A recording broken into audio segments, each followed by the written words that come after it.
Bom, meu nome é Romilson Ferreira da Silva. Lancei um vídeo aí falando sobre quem herdará o reino. Ali eu esclareci muita coisa com respeito à ressurreição dentre os mortos e outras questões também ali mostrando sobre o reino, quem herdará o reino, que o reino não tem nada a ver com a questão da salvação. O reino é uma coisa, a salvação é outra. E eu mostrei que a salvação ela é pela fé e o reino é tomado por esforço.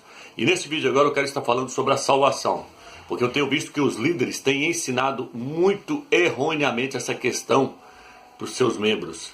Então eu quero falar sobre a predestinação. Muitos não acreditam na predestinação porque talvez não teve um ensinamento correto. E hoje eu quero estar mostrando para você a questão da predestinação. Você pode perguntar para mim se eu acredito na predestinação. Eu acredito sim na predestinação. E vou estar te explicando o porquê nesse estudo. Romanos capítulo 8, versículo 28, eu vou estar lendo. Diz assim: E nós sabemos que o Criador coopera em tudo para o bem daqueles que o amam, daqueles que são chamados segundo o seu desígnio. Porque os que de antemão conheceu, esses também predestinou a serem conforme a imagem do seu Filho, a fim de ser ele o primogênito dentre muitos irmãos. E os que predestinou também o chamou, e os que chamou também o justificou, e os que o justificou também os glorificou. Aqui nós vemos que o Eterno, ele nos predestinou para sermos salvos, para sermos glorificados. Então a Escritura diz que existe sim um grupo de pessoas que foram predestinadas para serem salvas, para serem glorificadas. E aí o texto diz que ele nos predestinou para sermos conforme a imagem do seu Filho. O Eterno tem duas eras para nos transformar na imagem do seu Filho. Essa agora e a próxima era. Eu vou estar te mostrando isso dentro desse estudo. A meta do Eterno é nos transformar na imagem do seu Filho. Se ele não conseguir fazer isso nessa era agora, na próxima era ele vai fazer conosco na marra. Eu vou te mostrar essa questão, mas vamos lá na questão da salvação. Então primeiro o Eterno nos predestinou antes da fundação do mundo. E aí quando nós nascemos agora na terra, o que ele fez? Ele nos chamou. E aos que chamou, ele justificou. E aos que justificou, ele glorificou. Então primeiro ele predestina antes da fundação do mundo quem é que vai ser salvo. E depois ele chama aquela pessoa. E depois ele justifica aquela pessoa no seu Filho. E agora só falta ele glorificar. E então ele glorificará os seus eleitos. Eles serão glorificados. Só falta esse passo acontecer agora na nossa vida, para nós que já fomos salvos. Então veja bem, aqui está nos mostrando que existe sim a questão da predestinação. Muitos acham que não. Acham que o Evangelho é para todas as pessoas. Não, meu amigo. O Evangelho ele veio para os eleitos, para aqueles que serão salvos, para aqueles que são escolhidos antes da fundação do mundo. Os pastores dizem que quando você chega na denominação, eles dizem assim: ô irmão, vem cá na frente para você aceitar Jesus. Eu não prego Jesus, eu prego Yahshua, né? Mas estou dando um exemplo aí. Vem cá para você aceitar a Jesus como o único salvador da sua vida. E aí, quando a pessoa vai lá, eles oram para a pessoa dizendo: ô pai, escreva o nome dele agora no livro da vida e tal, tal, e tal, tal. Mentira, irmãos, mentira. O seu nome já está no livro da vida antes da fundação do mundo. Leia aí Apocalipse capítulo 13, versículo 8. Lá diz que o nosso nome já está escrito no livro da vida antes da fundação do mundo. Apocalipse capítulo 17, versículo 8 também fala que todos que vão ali, que vão adorar a besta, serão somente aqueles cujo nome não está escrito no livro da vida desde a fundação do mundo. Então, o nosso nome já está lá. Não é escrito agora a hora que eu aceito. Eu aceitei o Salvador agora como único Salvador, então agora o Criador vai escrever o meu nome lá no livro da vida. Não, meu querido irmão. O seu nome já está lá antes da fundação do mundo. Você viu o texto de Romanos? Aqueles que ele predestinou, ele pegou e escreveu lá no livro da vida. Aí agora o que vai acontecer? Vem na terra que ele vai lá e chama. Ele vai lá e chama por meio do seu espírito, a pessoa prega a palavra para tal pessoa. Se aquela pessoa é uma pessoa predestinada, ela vai receber a palavra. E aí o Eterno, por quê? Porque o Eterno está chamando ela. A Bíblia diz que os planos do Eterno não podem ser frustrados. Aquele que começou a boa obra há de terminá-la. Quem convence o homem do pecado é o Espírito do Eterno. É o próprio Eterno por meio do seu Espírito. Se a pessoa não é uma pessoa predestinada, meu amigo, você pode pregar para ele o Evangelho até cansar. Você pode ler a Bíblia do início ao fim. Você pode jejuar para ele, você pode orar, você pode fazer o que você quiser. Se o nome dele não está lá escrito lá, o Eterno vai salvar ele não. Agora quem salva é o Eterno. Quem salva é o Eterno. Se o Eterno quisesse salvar o mundo inteiro, ele não tem poder para isso não? Lógico que tem. A Bíblia diz que os seus planos não podem ser frustrados. O livro de Jó fala. O Eterno, ele tira o coração de carne, o coração de pedra, e coloca um coração de carne. É ele que muda o coração do homem. É ele que convence o homem. Se ele quisesse convencer qualquer pessoa na terra, ele convenceria. Mas por que ele não faz isso? Porque ele só vai salvar os que ele quer salvar. Só os predestinados. Vamos ler no livro de Efésios capítulo 1, versículo 8, para nós entendermos. Efésios capítulo 2, versículo 8. Diz assim: pela graça foste salvos por meio da fé, e isso não vem de vós, é dom do Criador, não vem das obras, para que ninguém se encha de orgulho. Então veja bem, a Bíblia diz que a salvação é por meio da fé. Aí vira e fala, e isso não veio de vós. O que não vem de nós? A fé. A fé não vem de nós, ela vem do Eterno. A Bíblia diz que nós recebemos a fé do Filho do Eterno. O Eterno coloca a fé do seu Filho no nosso coração, para nós crermos no Eterno e crermos no seu Filho. Então, a salvação, tem uma tradução que diz assim, a salvação não é pela boa conduta, para que ninguém se encha de orgulho, para ninguém se orgulhar, para ninguém vir arrastar bagaço, falar, não, eu sou salvo porque eu não bebo, porque eu não fumo, porque eu não prostituo. Meu amigo, você está enganado demais. Você está achando que você vai ser salvo porque você tem boa conduta na terra? Nunca foi. Se fosse por causa disso, Salvador não precisava morrer por nós, não, hein? Ele morreu porque nós já estamos caídos em pecado. Boa conduta é a obrigação de todo crente ter boa conduta. É a obrigação dele não andar em maus caminhos. É a obrigação dele não fazer nada de errado. Dele andar direito, no caminho reto, sem prostituir, sem beber, sem fumar, sem estar viciado em jogo, sem fazer nada disso. Isso é a obrigação do crente. Mas a salvação dele não depende disso aí não, meu querido irmão. A salvação depende do sacrifício que o Salvador fez lá no madeiro. Vamos ler Efésios capítulo 1, versículo 5, para você ver que a salvação é para os predestinados. E ele nos predestinou para sermos seus filhos, por meio de Yahshua Machia. Efésios capítulo 1, versículo 5. Diz que o Eterno nos predestinou para sermos os seus filhos. Para quem não sabe o que é a palavra predestinar, significa escolher por antecipação. É algo que vai acontecer já por antecipação. Por exemplo, se eu disser assim, se o Eterno disser assim, ó, tal pessoa vai morrer de acidente de avião. Ela foi predestinada para morrer de acidente de avião. Ela vai morrer de acidente de carro? Nunca. O carro pode encapotar, pode virar de perna para cima, que ela não vai morrer de acidente de carro. Por quê? Porque ela foi predestinada para morrer de acidente de avião. Então ela tem que morrer de acidente de avião. Se ela foi predestinada para morrer de acidente de carro, ela pode viajar de avião para onde que ela quiser, mas ela só vai morrer de acidente de carro, porque ela foi predestinada para aquilo. Foi predestinada para aquilo acontecer com ela. Mesma coisa é a questão da salvação. A salvação nós fomos predestinados para ser salvos. Predestinados para ser salvos. Agora, para andar certinho, depende de eu querer.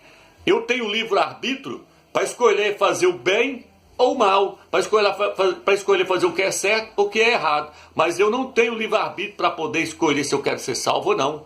Não existe isso não, meu irmão. Livre-arbítrio para escolher se eu quero ser salvo? Não. Não. O Eterno convence. O Eterno convence o homem. Ele te quebranta, ele te mói, ele te passa um anzol no seu queixo e te leva. Se você é um predestinado, ele vai te convencer. O Espírito dele vai entrar dentro do seu espírito e vai te quebrantar, vai te fazer você ficar contrito e você vai aceitá-lo como o único Salvador, chorando, mas vai aceitar. Porque o Eterno te escolheu, o Eterno te predestinou. Antes da fundação do nome, da fundação do mundo, ele já colocou o seu livro lá no livro da vida. Seu nome no livro da vida. Então, esse papo aí, não existe. Moço, os pastores não entendem essa questão da predestinação. Eu vou te mostrar a questão. Aí daqui a pouco você vai perguntar, mas eu posso fazer o que eu quiser? Pronto, eu estou salvo. Espera lá que eu vou chegar lá, calma lá. Romanos capítulo 6. Deixa eu ler ainda Efésios capítulo 1, versículo 11. Nele predestinados pelo propósito daquele que tudo opera segundo o conselho da sua vontade, fomos feitos sua herança. Nele nós fomos predestinados em Yahshua. Vamos lá agora. Quero ler Isaías. Isaías capítulo 53, versículo 12. Diz os pastores que o Salvador morreu pelo pecado de toda a humanidade. Ô dó, gente. Que dia, que dia. Aí eles pegam lá naquele quarto, talvez pegue lá naquele quarto evangelho lá que fala que foi João que escreveu e a Ohana e nunca foi. Leia lá, assista os vídeos que eu falo sobre a Trindade lá. Tem uma parte lá que eu tirei para falar só mostrando esse livro, que esse livro ele é imundo, ele é gnóstico, ele não é inspirado pelo Eterno. Leia o meu livro que eu coloquei na internet aí, chama Desmascarando o Dogma da Trindade, por Romilson Ferreira. Coloca desse jeito. Lá eu dediquei 13 páginas do livro, mostrando que o quarto evangelho que fala que foi João que escreveu, nunca foi, ele é herético. Então vamos lá. Os pastores dizem que o Eterno, o Salvador morreu pelo pecado de toda a humanidade, o Filho do Eterno. Vamos ver se morreu mesmo? Está no livro de Isaías 53, versículo 12. Eis porque lhes darei um guião entre as multidões. Com os fortes repartirá os despojos, visto que entregou a si mesmo à morte, e foi contado entre os criminosos. Está falando de Yahshua, o Mashiach. Mas na verdade levou sobre si o pecado de muitos. Mas na verdade levou sobre si o pecado de todos? Ele levou sobre si o pecado de toda a humanidade? Ou o pecado de muitos? Levou sobre si o pecado de muitos. Quem que é os muitos? Os eleitos, os predestinados, a sua igreja. A sua igreja. Presta atenção numa coisa. A igreja já estava no propósito do Eterno trazer ela à existência, no seu coração. Já era o propósito do Eterno trazer a igreja à existência. A igreja somente caiu. Ela caiu. Já era para ela estar pronta, edificada, formada, glorificada, bonitinha na presença do Eterno. Mas ela caiu em transgressão. E aí agora houve um passo. Lá no Jardim do Éden, quando Eva caiu, no Jardim do Éden, aí agora há um passo para poder purificar ela, lavar a igreja para apresentar diante do Salvador Yahshua. O Eterno agora está nesse processo. O próprio Mashiach está lavando a sua igreja para apresentar ela a si mesma. Mas ela está só suja. Eu vou te dar um exemplo aqui, você vai entender. Ovelha nunca vai ser bode. E bode nunca vai ser ovelha. Coloque isso na sua mente. Joio jamais vai se tornar trigo. E trigo nunca vai virar joio. A ovelha, ela pode andar, sujar no lamaçal, toda suja, cheia de barro, mas ela continua sendo ovelha. Dia que o Salvador pegar ela, foi lá buscar, que o Salvador veio salvar quem? Ele veio salvar a ovelha que estava perdida. Ele veio nos salvar, nós estávamos perdidos no mundo. Mas ele não veio salvar bode. Bode, cabrito, nunca vai virar ovelha. E ovelha nunca vai virar cabrito, nunca vai virar bode. Entendeu? Joio nunca vai virar trigo, e trigo nunca vai virar joio. O joio, a Bíblia diz que são os filhos do maligno, que o maligno semeou. Assista o vídeo lá onde eu falo que Eva teve relação com a serpente, você vai entender que Caim nunca foi filho de Adão. Assista os vídeos lá que você vai ver que tem os filhos do diabo na terra e tem os filhos do Criador na terra. Você acha que esse povo aí do Alcorão, do islamismo, está decapitando a cabeça dos outros, esses caras dentro do presídio cortando a cabeça dos outros, você acha que aquilo ali é pessoas que foram predestinadas para... Moço, aquilo é joio, aquilo nunca vai ser trigo, aquilo é bode, aquilo é cabrito, tem cara que ele já nasce, ele é do diabo, ele é o joio. O Salvador diz que o reino dos céus é semelhante a um homem que semeou a boa semente no seu campo, que são os filhos do reino, e o campo é o mundo, e veio o maligno e semeou a sua semente, o joio, no meio, que são os filhos do maligno, os filhos do diabo. Então existem os filhos do diabo na terra e os filhos do Criador. Os filhos do Criador pode ser ovelha que está lá lamaçando o lamaçal do pecado, mas ele vai lá, vai trazer elas de novo e vai dar um banho nelas, vai lavar. Vamos ler isso? Vamos ler no livro de Efésios, capítulo 5, para nós entender. Vamos ler. Efésios capítulo 5, para você entender o que eu estou te falando. Que o Salvador não veio, o Salvador não morreu por ímpio, por incrédulo, ele morreu pela sua igreja. Vamos ver lá. Efésios capítulo 5 fala assim: e vós, marido, amai as vossas, capítulo 5, versículo 25, e vós, marido, amai as vossas mulheres como o Mashiach amou a igreja e se entregou por ela, a fim de purificá-la com o banho da água e santificá-la pela palavra, para apresentar a si mesmo a igreja gloriosa, sem mancha, nem ruga ou coisa semelhante, mas santa e irrepreensível. Diz que o Salvador amou a sua igreja e se entregou por ela. Ele se entregou para os incrédulos? Ele se entregou para os ímpios? Ele morreu pelos ímpios? Não. Diz que ele amou a igreja, mas ela não existia quando ele morreu. Hein? Como é que ele morreu por ela? Ele morreu para os predestinados. Ele morreu para a igreja. Ele não morreu para o mundo.